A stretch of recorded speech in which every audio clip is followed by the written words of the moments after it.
Harris. So yeah, I guess this is, you know, it's next phase in the construction of the multiplex. We secured our architects who are here tonight. You know, they've been working away on it, and you know, the model we chose was construction management model for this. We're hiring this firm that's named in the report. Essentially, they're going to be looking after the site, doing all the procurement for all the subs and everything, and they're going to be working hand in hand with the architects during the pre-construction services, during the design. That's going to help you know, reduce our risk of potential problems and things like that. You know, the traditional way of doing things, usually, you know, we go get a designer, they design it, and then we put a tender out, you know, get a contractor. But, you know, that method, you know, it does cause a lot of problems. There's a lot of infighting. You know, they don't work together as a team some of the times.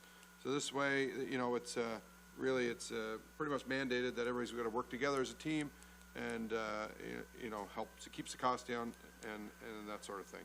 So we're pretty excited to get this group on board. This group built the Avenir Center in Moncton. So, you know, major project that, you know, rave reviews and things like that, good references. So pretty happy to get on board.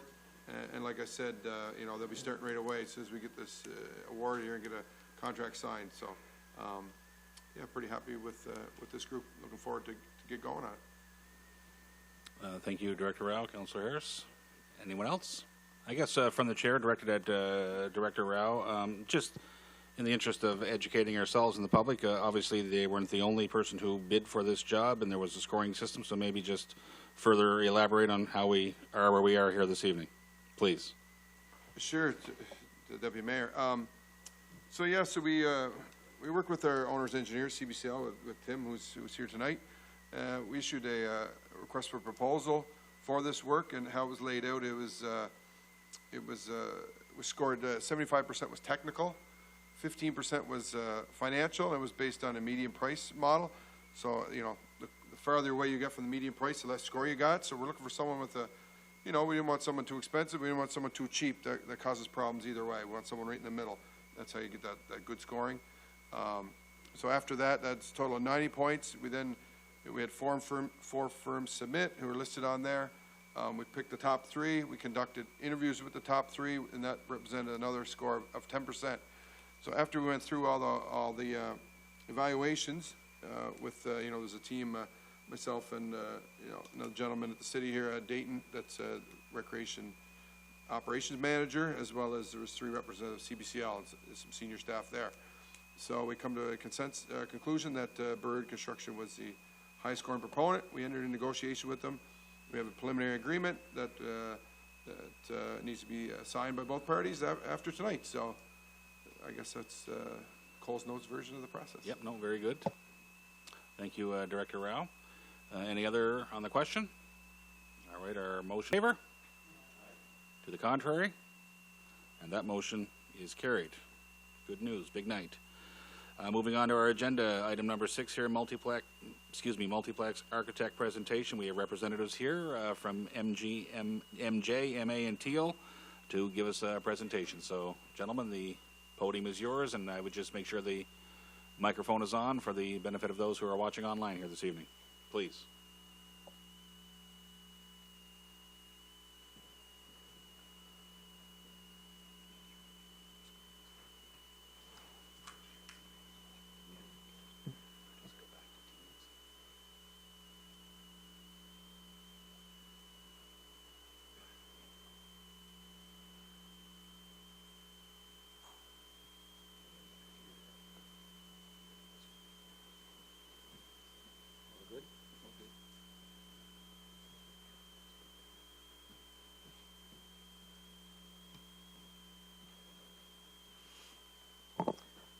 Good evening, everybody, and it's a pleasure to be back with you.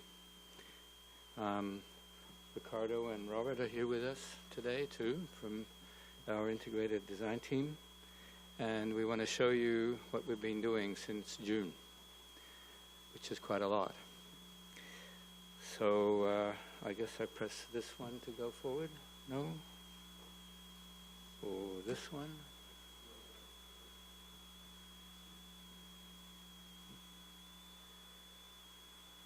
Just there? I tried that. Maybe it's... Here we go. Just that one. Excuse me for that. Every computer is a little different. So yeah, we have a three-part presentation for you.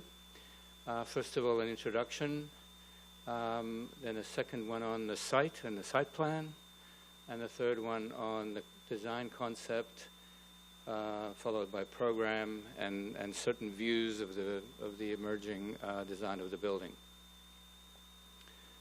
So our goals, and I think we sort of mentioned this earlier, if you look at this diagram on the right, we've got basically three main sets of spaces: the arena, the aquatics, then the recreation, and then all the community rooms and associated functions.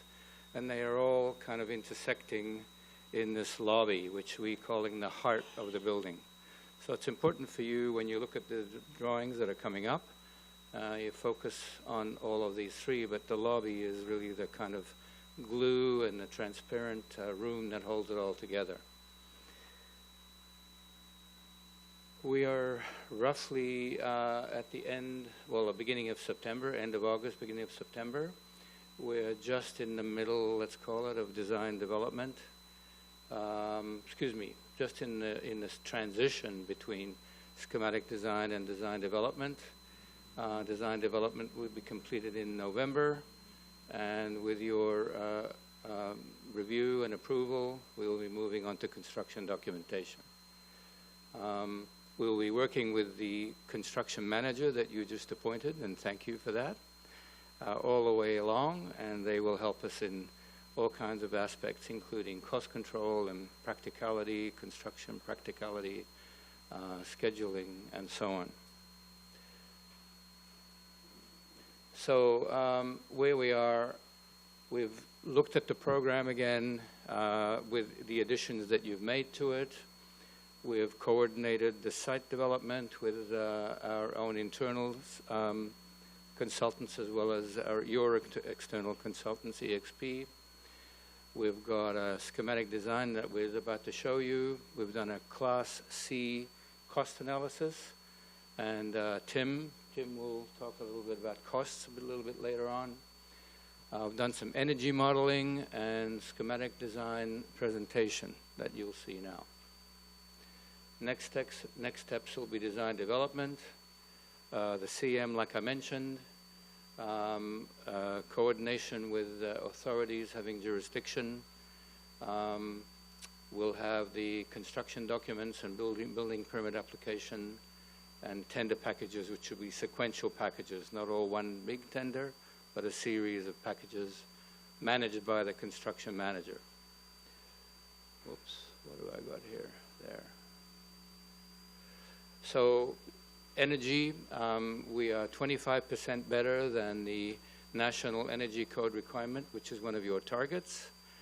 This has been confirmed by our energy modeling, and we can probably even exceed that somewhat if we go further and do some small adjustments to design. But where we are now is we're exceeding the 25%. We have solar potential, so we have not budgeted for solar panels at this point or any kind of solar capture, but we have structured the building such that it can carry future solar panels.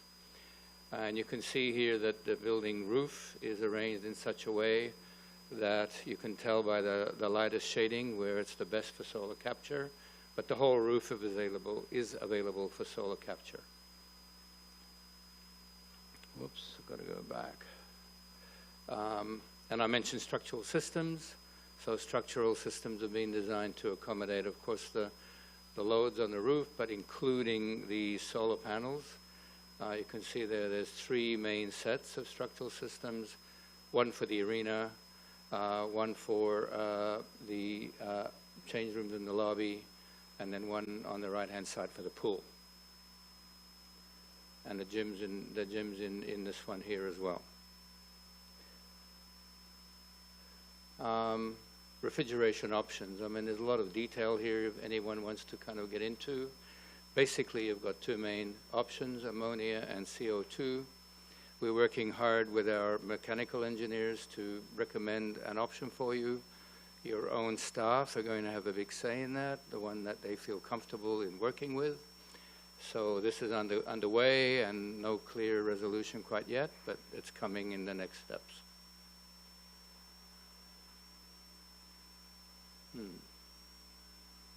My mouse is not working probably. I don't know why.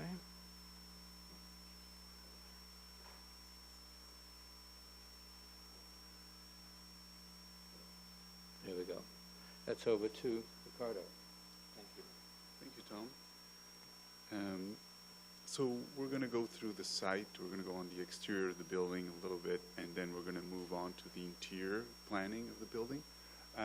Just starting with some slides on the site. So this is looking at the master plan level. We're working with EXP, the designers for the master plan, to sort of make sure that the multiplex is integrated and coordinated with the design of the master plan. Here you can see some of the discussions. One of the things we want to make sure is that there's a clear access to the multiplex main entrance and drop-off area. So here we're proposing this loop in yellow with a big arrow there, really taking you straight into the main entrance of the multiplex and drop-off area. And then the other concern, not concern, but one of the objectives that we're working with is obviously making sure that the parking lot is pedestrianized so that it is welcoming and safe for people to park their cars and access the main entrance of the multiplex. So you'll see here in this diagram there's also a dashed dashed line to the north, which is a provision for a future arena. So this is one of the reasons that explains why the multiplex is located there. So this is a zoom in into the site plan. Some key drivers for the site plan. So the main entrance is centrally located where the building kinks and bends. So that opens up the main entrance of the building, and everything kind of focal point is in the center of the building. The service connections and access are pushed to the sides, so both for the pool and for the arena, they're pushed to the sides to create a sort of a welcoming and safe space with a drop-off area, with the accessible parking spaces in the main entrance, and also the pedestrian outdoor plaza there in yellow, which really connects to the multi-purpose spaces we'll see in the internal planning. So talking a little bit about this concept, so 3 key moves that we worked on. So the bending, which I've kind of touched a little bit earlier on, this provides the opening of the building, so the main focal point of entrance. But what it also does, it bends its way a little bit further back on the multi-purpose side to create a larger public space. So the aim really is to create a great public space, exterior public space, but also interior public space. Tapering, so this idea, the notion that you will get the height where you need in this building, so you're not paying for extra height to the building. So we'll start with the arena, which is a 2-story level component, and then tapering down to the gym and then the pool to the east. And finally carving, so as I mentioned, carving out a great public space that really connects to all of these internal components is critical for us. So these are the sort of the guiding principles. And this is really how it all comes together. You can see here the main entrance at the front of the building, the drop-off, really conveniently located adjacent to the main entrance. And to the east, or to the right-hand side, the multi-purpose plaza. We're calling it multi-purpose plaza. It connects to the multi-purpose spaces, and a generous landscape area to the east. And this is the other view, the other angle for the building, where you can see generous views onto the landscape from the pool and the gym area as well. So this illustrates the key driving principle of really tapering the building down, getting the right size or right height where you need it. So the arena, as I was mentioning before, the two-story component gets more height, and the other components taper down into their required area, required height. And so we thought that this concept was really interesting, and this is a view from the south side of the bridge. You can see as you approach the bridge, you can see the facility. This is a regional facility. It should have its impact on the landscape, and it's an interesting volume that really kind of controls the landscape from this view. So it's a very recognizable and bold move in the landscape.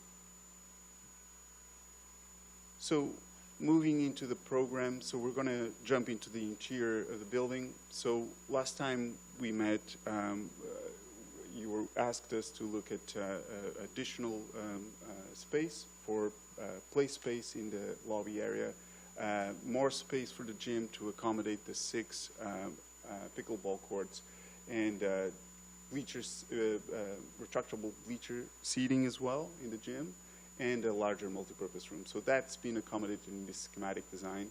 And this is a roof-off axle of the scheme.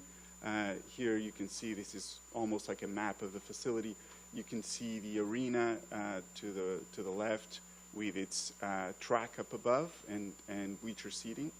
The gym in pink in the center, and the pool in light blue to the right, with the multipurpose spaces to the south here to the bottom. And unifying all of this is the lobby space in yellow. So really to talk a little bit about the guiding principles of the internal organization of the plan. So we really wanted to make sure that all of these facilities were visible from one single spot, from the main lobby, the main hub, as Tom started the presentation, the heart of the building. So this heart wants to connect to all of these components. And here, as you can see, it has been tweaked in order to not only connect visually with each of these components, but also create sort of micro kind of spaces almost. So you can see the viewing gallery to the arena there with bleacher seating. You know, it's an informal space. We see it as an informal space for viewing events in the ice. The ice will be lower, so people can see through the dashboard, so dashboards won't be impeding the visual connection. And then halfway through to the in between the gym and the multipurpose space, so we see this lobby as an area where events can actually spill out into the lobby. So pre-functions of events in both in the multipurpose room or in the gym. And finally, towards the right, we've located the play area, and we coupled the play area with a viewing area to the leisure pool. So we think this is an intimate corner of the building that really works well for parents and kids. Some parents might have kids in the leisure pool and other kids in the play area, and they can control both from the same point or same vicinity. So level 2, you know, you reach level 2 through a big main stair, and that brighter yellow area there it still belongs to the lobby, so it's a second floor of the lobby, and really that's the main access to the track and the concourse overlooking the ice.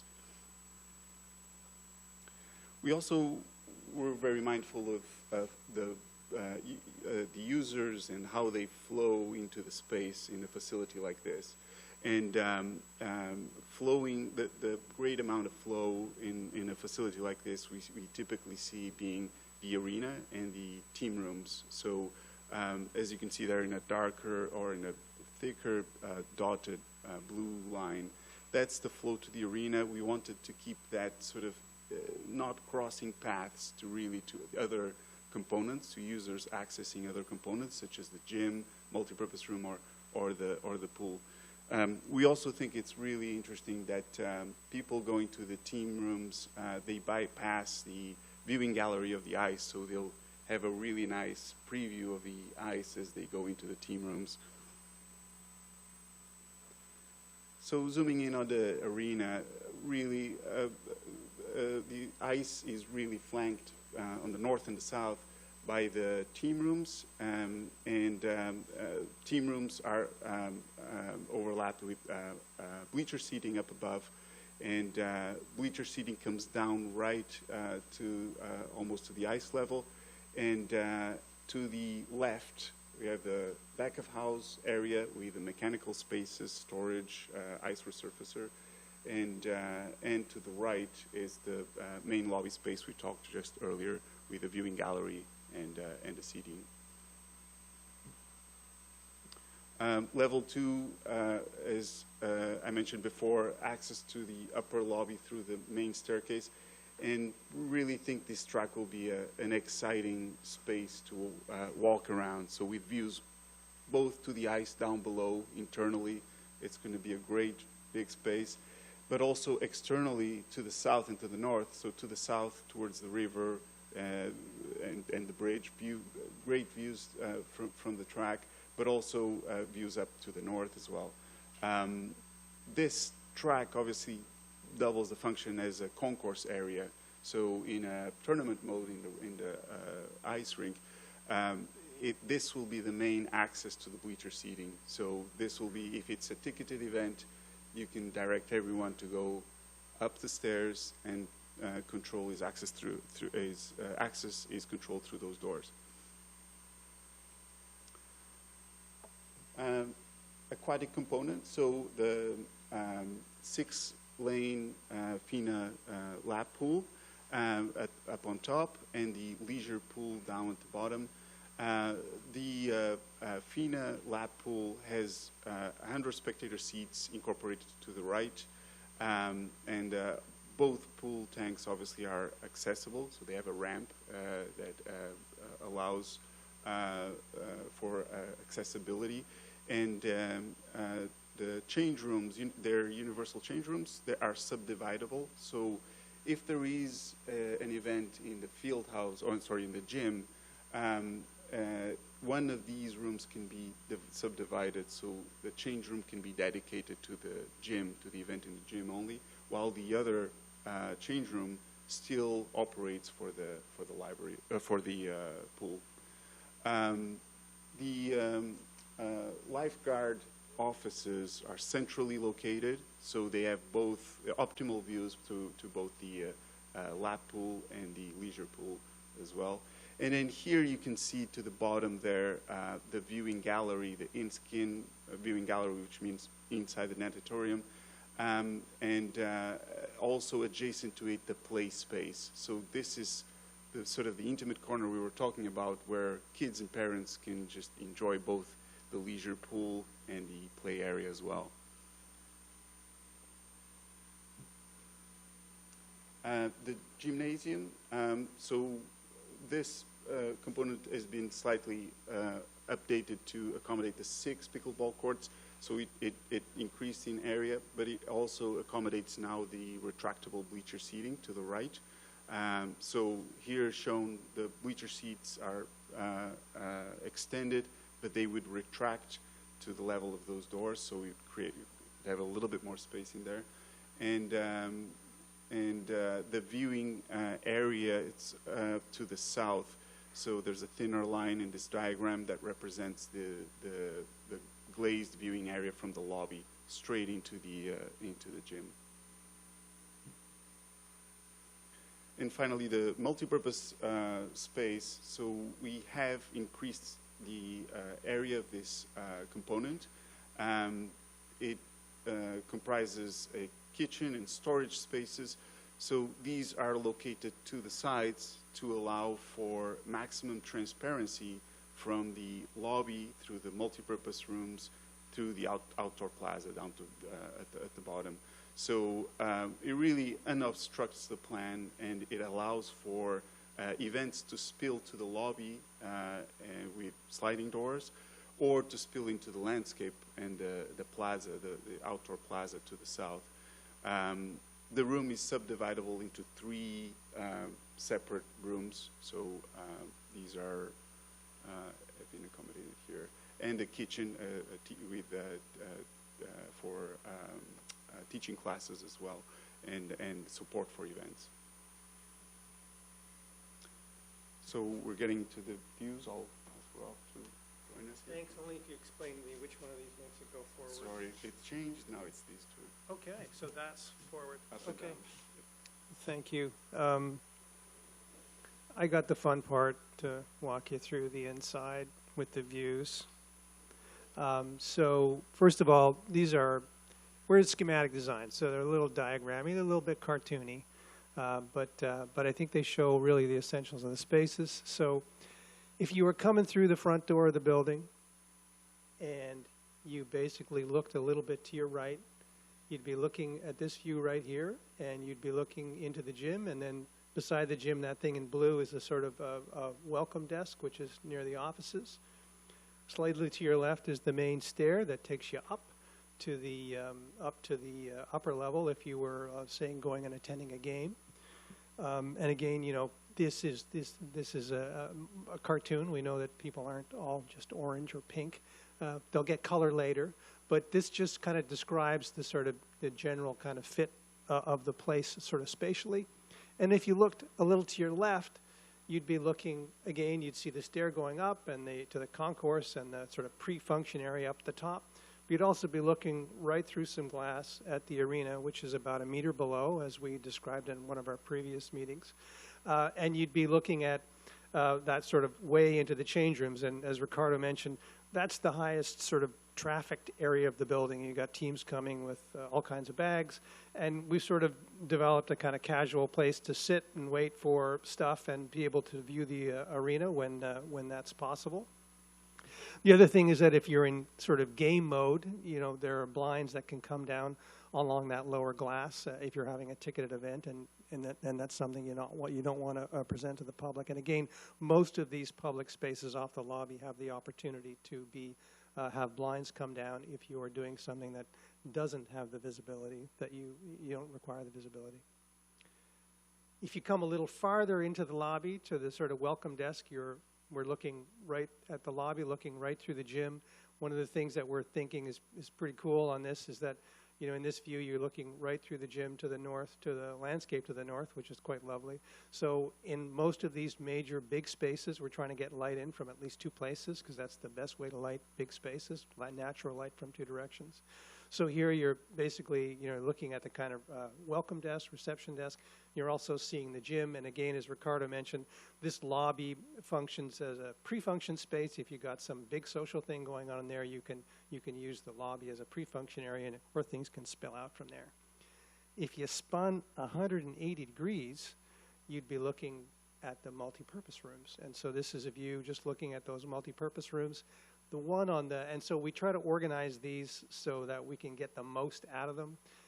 The one on the far right, sometimes we actually, you know, each one has an individual entrance. The one on the far right, we're also showing with the possibility of having a sliding door, so that if you were running like a tournament mode where you had a kind of tournament room, you could just open that up and you could be checking people in and out. Or you could, again, have all kinds of different events that would allow you to kind of occupy the lobby as well. So we're kind of excited about that.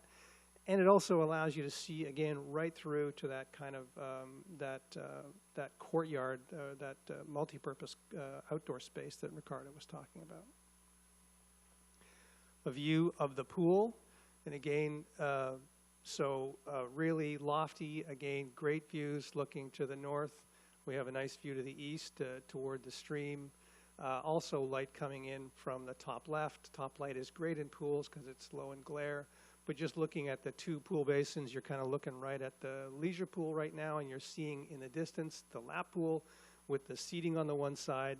And, you know, the design of this All the features of this are still in development, but currently we're showing a kind of climbing wall-like structure at the deep end, which is something that we found there's a lot of uptake with, certainly among the kind of youth when we've dealt in buildings of this type. So we're thinking a lot about that.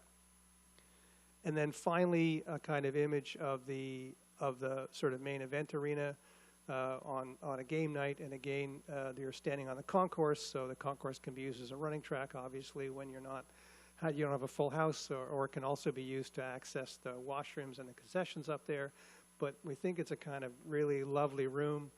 We've got really tall, slender windows around it that allow us to really bring daylight in, but without having the light come down onto the ice and interfere with the play. So we're really, in this room and all the other rooms, trying to be very careful about introducing natural light so it doesn't hamper any of the performative aspects. But again, to something that Ricardo mentioned, when you're running around the track, we think you'll have great views to the south and to the river and back to the city, and great views from the north as well. So we think this is going to be quite a nice room. And actually, in this view, you're looking sort of right back through the lobby. So on the bottom, you're seeing that glass that we saw from the other side in the previous image.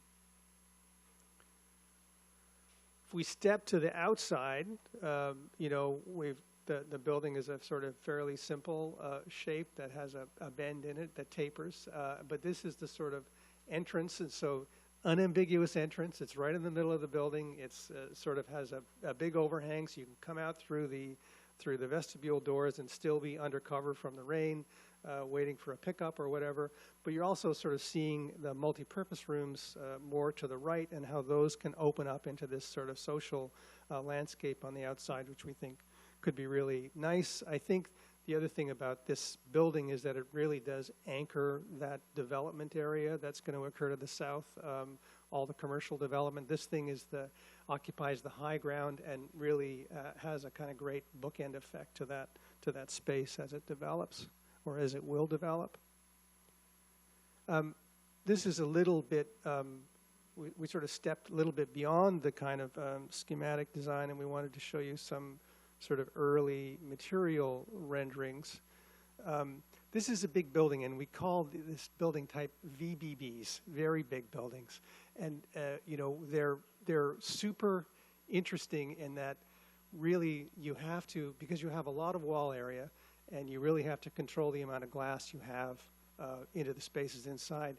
You really have to think a lot about how you texture them so that they have a kind of interest, and how you introduce materials at the ground level at entrances and where people are going to be that are really kind of great to be around. So we've been looking at this, and again, we have to work now with the construction manager to look at materials and methods that are going to meet the budget, but we've been looking at it as a kind of simple standing seam metal, which is something that we've used on previous projects that we know we can make a great building envelope out of and a great and durable envelope out of. And we've just been looking at how we could organize, and this is just a chunk of the facade of the arena portion, how we could organize that and make a kind of really lovely and textured thing that had great sort of possibilities for natural light. And so this is one study. We're going to show you a couple of them and show you a couple of different color schemes, and then ask you to ponder that and maybe come back to us with if you have a preferred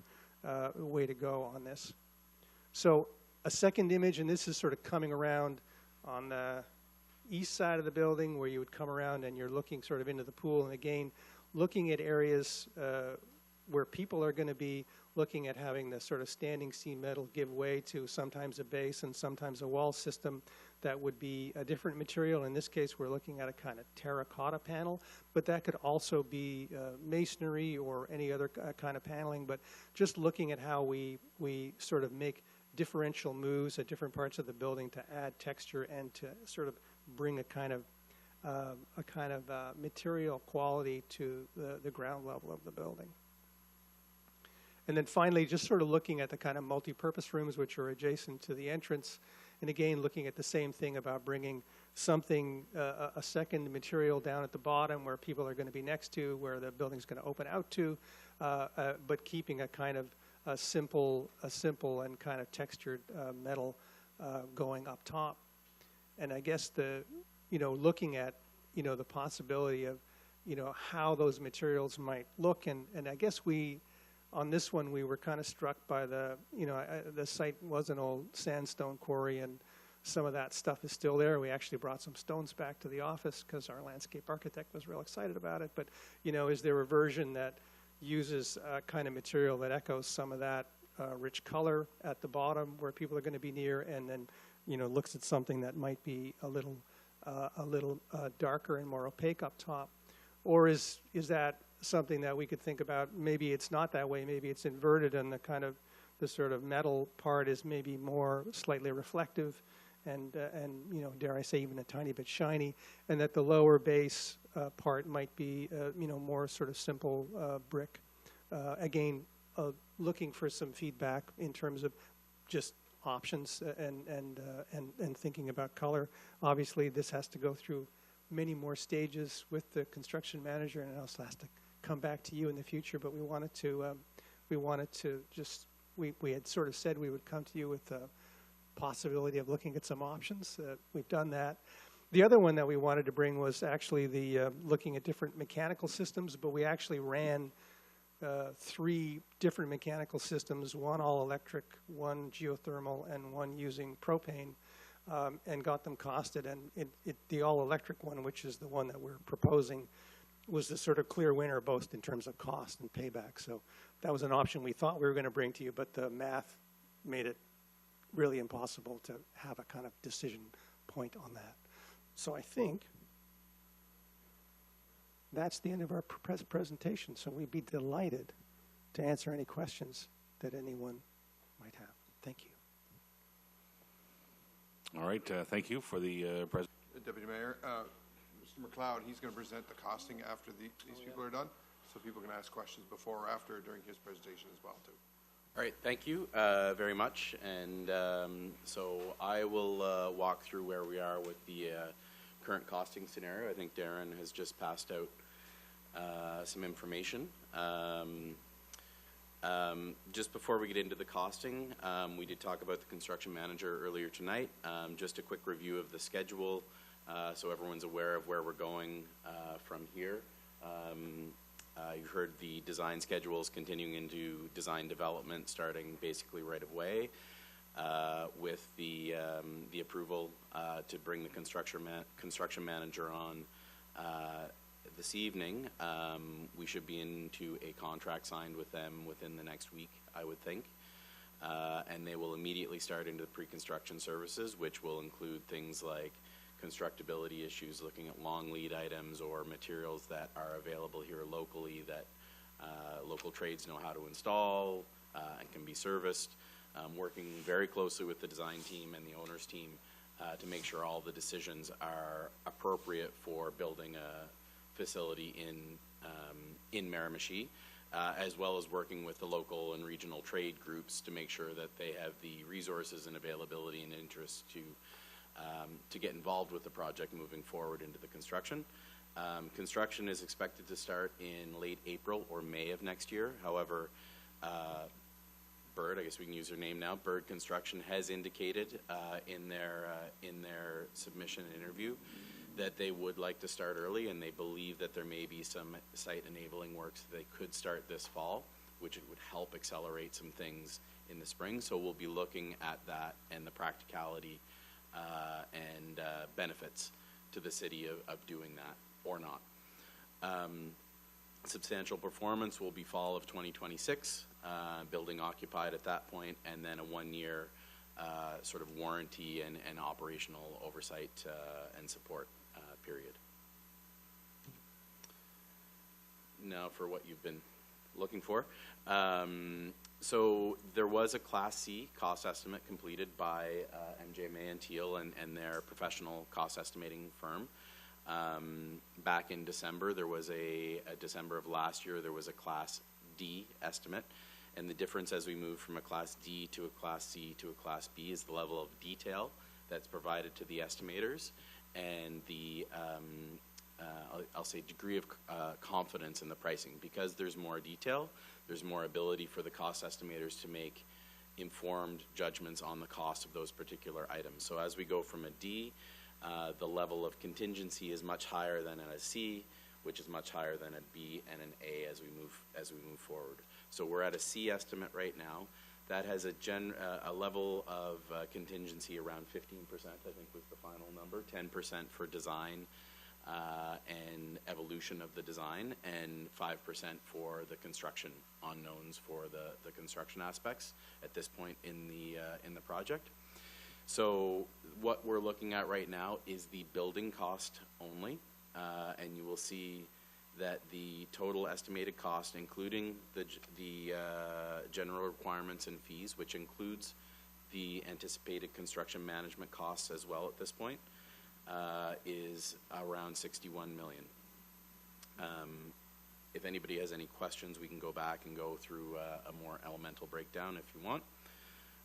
Looking at the next slide, this is the overall project costs. So the first line item includes both the building cost and then the overall site development cost. So that would be the roadway, parking, and the utilities, the electrical, the underground water, sewer, stormwater management for the bigger site development portion of this. That equates to just over $65 million. The professional fees from the design team, project-specific insurance, and the owner's advisors and other legal and consulting costs come in around $4.8 million. FF&E, so that's the stuff that goes in the building that the city provides. So that's your furniture, your computers, your IT, your sports equipment, anything that isn't a fixed part of the building, audiovisual aspects like that. So we've been working at refining that number a little bit. We did notice some overlap with some of the costing that had been carried in the building estimate. So we've refined that, and that number you'll see has come down a little bit since the last time. And then the final aspect is the tax aspect, including the tax rebate that the city receives from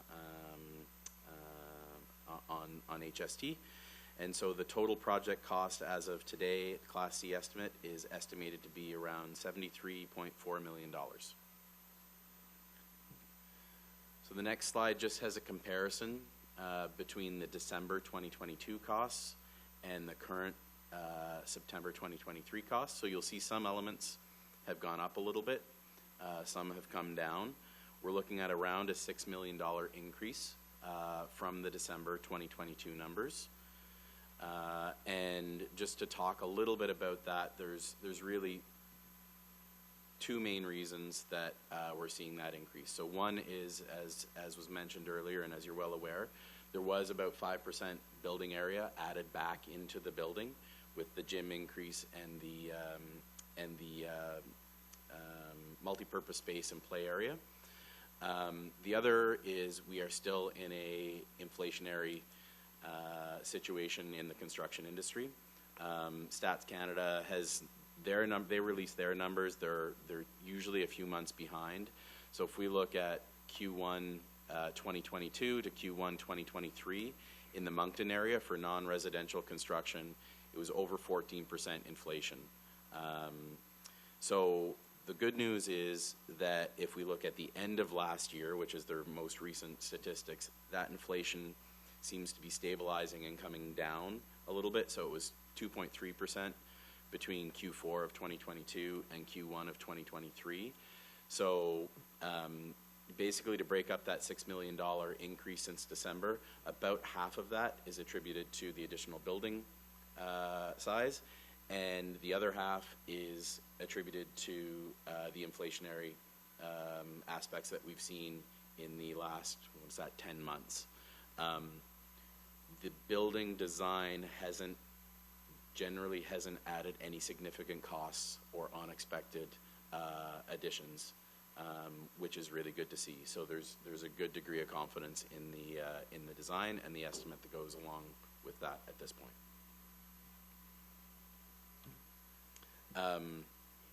The overall project schedule, I think I've already talked about this. So design's ongoing, pre-construction will start right away, and September 2026. And I will say that we did ask all of the firms that were interviewed if the schedule was realistic, and they felt it was very appropriate for this type of building with the market conditions and trade availability. So not just the one that was selected tonight, but all of those interviewed felt the schedule was very realistic. And I'm happy to answer any questions as well. Okay, very good, Tim. Thank you for that presentation. All right, thank you, Councillor King. Councillor Arsenault. Thank you. Very interesting. The multi-purpose space, the multi-purpose rooms. So, can all three be used at the same time, like for a larger event? And if so, what would be the expected capacity? Right, so yes, they can all be used at the same time. So the subdividable partitions, they can retract and you can use the full space. You can also use just two of them combined and then another one just separate, or all of them separate. The capacity, it's a good question. We're looking at the code right now, and we're looking at the extended capacity right now. We're looking at 200, approximately 200, if I'm not mistaken, 200 occupants, but that can fluctuate a little bit.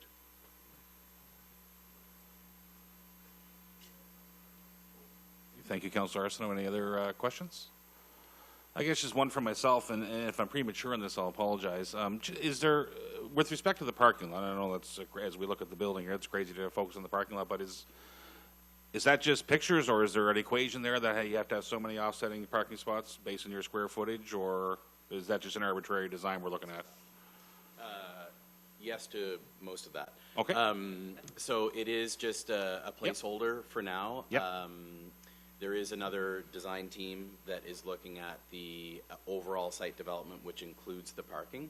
So MJMA and Teal's aspect is looking sort of at the curb line. That's where the multiplex project that they are designing will end, and the master site will take over. So the roadway that they showed is a thought, and that's been discussed with the other design team. It's a good idea. The number of parking spaces has to be confirmed. There are municipal requirements for parking. This facility doesn't fall into any one of the categories exactly, but based on our best application of those requirements, you'd need about somewhere between 350 and 400 parking spaces, and it is based on building area. And so we're looking at exactly where the building goes in the next couple of weeks. The next task is to locate exactly where the building goes on the site to make sure that we maximize the development potential, ensure that there's sufficient parking within a reasonable walking distance both to the south and the west of the site as well, and leave enough commercial development and parking in that area as well. Very good. Okay. That helps, yep. Councillor Johnston. Thank you, Deputy. First of all, informative and interesting presentation. Thank you very much. Covered different aspects of the project and very insightful. I feel more informed now on several aspects of the project. A couple of observations. One, with the multi-purpose space, I am glad to see that there is the capacity to be able to subdivide the rooms for concurrent activity in 3 different areas. Simply being that in the past, in facilities, oftentimes different groups all vie for the same prime time, if you will. For example, if you had an exercise class, a Zumba class, yoga, that sort of thing, folks can get in there and have their activities concurrently. 200 people is also an excellent rate. A little below that, even more than enough space for 3 groups going concurrently, so well done on that. I also am pleased with the extra gym space. I feel as though for tournament purposes, whether it be pickleball or volleyball, what have you, and the bleachers as well, we have a beautiful gym. We want to be able to have fans in the gym watching these activities. And in order to have a tournament, we have to have space for various games going on at the same time. So I think that's great. One question I do have in terms of future development, Phase B, if you will. I see on the master plan diagram there is a space for a future arena. I take it that's the second ice surface. Has there been any thought given to a future field house or capacity for one? And thank you. Merci. No. Thank you. Through you, Deputy Mayor. No, we've really only, thought about or kept space aside for a second ice pad, which is what you see on this diagram. Presumably there's no reason that the building complex can't extend to the north. It's a fairly simple organization, and, it could be imagined that you could extend it. I know that, the topography of that site rises quite quickly toward the north, so there might be issues there, but so we haven't contemplated it, but that's not to say that it couldn't be possible in the future. All right, thank you, Councillor Johnston. Any other questions? All right, and seeing none, thank you. Very insightful.